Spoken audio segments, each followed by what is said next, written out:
Okay, in this quick tutorial I'm going to show you some of the bitmap drawing tools that you can use to draw shapes.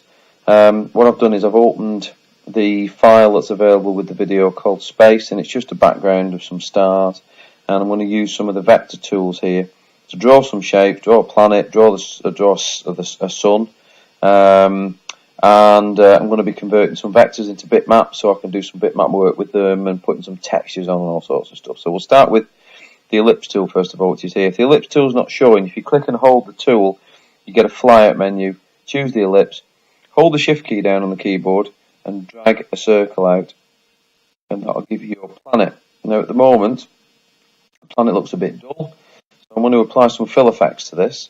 This is the solid fill which I've got, which I'm going to leave it as brown, that's not so bad. But instead of a solid fill, what I'm going to choose is a gradient, and I'm going to choose a radial gradient fill on this. You'll see what it does, it gives a shading effect to the image, which makes it look three-dimensional.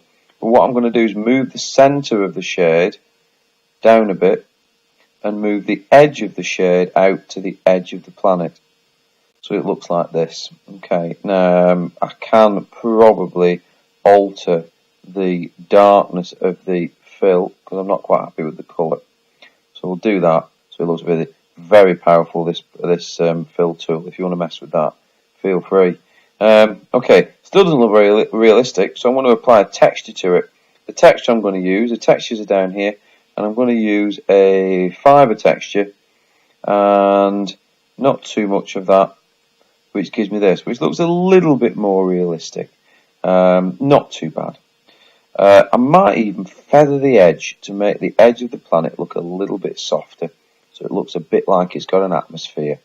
Nice. Okay, what I'm going to do now is I'm going to put some rings around the planet as well. So then this will show you how to convert vectors into bitmaps. So I'm going to use the ellipse tool again, and I'm going to drag an ellipse out, but I'm not going to hold the shift key down this time. So I'll get a true ellipse shape, which looks like this. It takes on the same fill effects that the planet had in the background. So I'm going to take those off. I want to go none for the fill, and I'm going to put a line fill on it. I'm going to choose a colour actually from the planet using the eyedropper, dark colour, and I'm going to make the line a bit wider so you get this. You can also apply a similar filter to it if you wish, sorry, a texture to it if you wish, such as a mesh filter, or that might be okay, we'll go for that one. But you'll have to put the texture level up quite high for it to have any effect, and as you can see, it's showing. It's not brill, but it'll do. Right, let's zoom in on that. The control mouse wheel that was. Now, you've got this issue here where obviously the rings are in front of the planet, which doesn't look realistic. So what I want to do is rub that section out. So I'll choose the rubber, and unfortunately I can't rub it out because it's not a bitmap, and this is a bitmap tool. So the first job I've got to do is convert this ellipse into a bitmap, and I'll do that by modify and flatten selection, and that'll convert that into a bitmap. Now I can't edit the ellipse at this point at all. I can't edit any of the fills, nothing. So you've got to get that right first. Now I can use the rubber tool, the eraser tool on it. I want a fairly big edge. Drop the size, keep it circular. The edge of it will soften the edge of the image, so I want to just chop away at the edge of that so it looks like it blends in. Take that across, chop away at this edge, just so I'm happy. That looks good. Okay, select, go view, fit all, so I'll get my image back. Now, the other thing I want to do is pop the sun on it. Okay, so I'm going to use another ellipse tool. I'm going to hold the shift key down, draw a big ellipse this time. Takes on the fill effects from the last object I had, which is okay, because I'm going to take that off in a minute. Put the sun down there. Take the line off. Add a yellow fill. Nice soft edge on that one because I've feathered the edge with 12.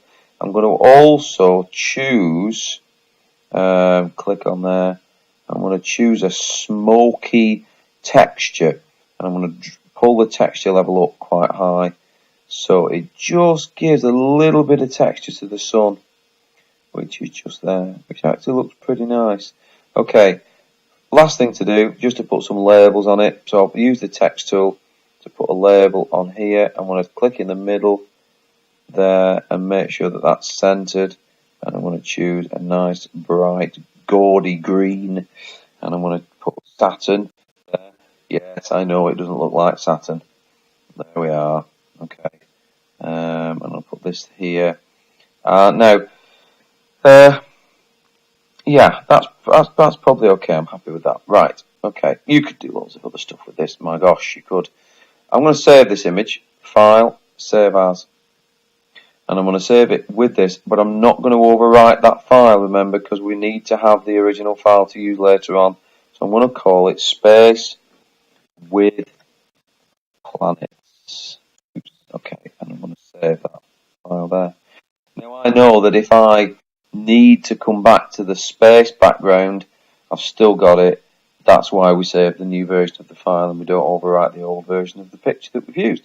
Okay, you have a play. Have an experiment, see what you can achieve. Good luck.